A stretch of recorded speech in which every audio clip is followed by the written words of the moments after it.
Hey, what's up, guys? Welcome back. It's Thursday, May 21st, 2015. Just remember that's somebody's 40th birthday. I'm Jeremy, talking about what you can do today to make tomorrow better. Last night was the Survivor finale. I had not watched Survivor in a long time, but I got reeled into this season. Really enjoyed it. The blue collar, white collar, no collar. I feel like I wear all the collars at different times, but it was interesting. There's always controversy tonight. Jeff talked about some of the controversial comments by some of the contestants, usually derogatory towards women. And one of the big points that was made was, first of all, he got called out because he was like, oh, it was taken out of context, blah, blah, blah. Jeff showed him the context, and it wasn't at all how he had painted it. Even though I do think it was one of those politically correct things where it was just a joke, a bad one. But that being the case, it's about perception and how your intent, how your meaning can be not what you think it is.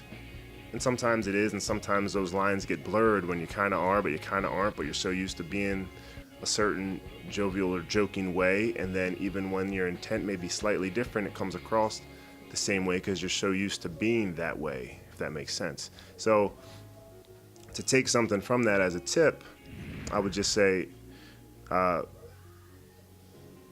be careful of mixing. I'll just say try to be aware of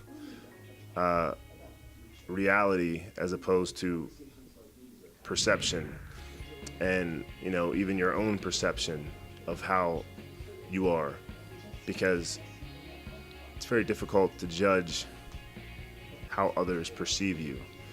Sometimes you just got to ask. You got to have real and open and honest conversations with friends and family and kind of maybe figure it out, because what's going on in your mind when you're saying something has no correlation to how that's affecting somebody else and how they're interpreting it.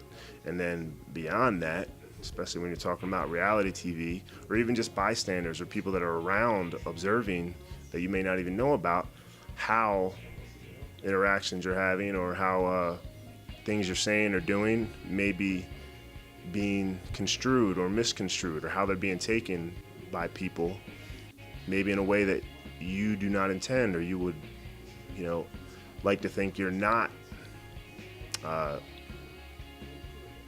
doing things that would be seen that way. So anyway, it's more just be self-aware. It's probably the way to word it. Be self-aware. Learn to be self-aware. Practice self-awareness. Read up on it. I should have Googled that before I did this, but I kind of just running with it. So yeah, when you watch reality, that's one of the things I love about reality shows. You can really, like Big Brother.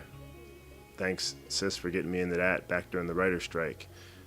And Survivor, when I watch it, it's really interesting putting people in a bowl, putting them in a fish tank and watching them when you deprive them from regular life and put them in there. And what differentiates them from animals is their emotion and all the emotion that goes into everything. And, because it's all about the intent and the perception. Because it's, there is instinctual stuff that goes, but then because of intent, whether implied, inherent, or not meant, because it's so habit forming of being a certain way, it could be interpreted to be intent when it's really just like a habitual nature. So be self-aware, know what you're doing, how you're doing it, how you're coming across, and that may alleviate some tension or help some social situations, especially if you're ever on Survivor.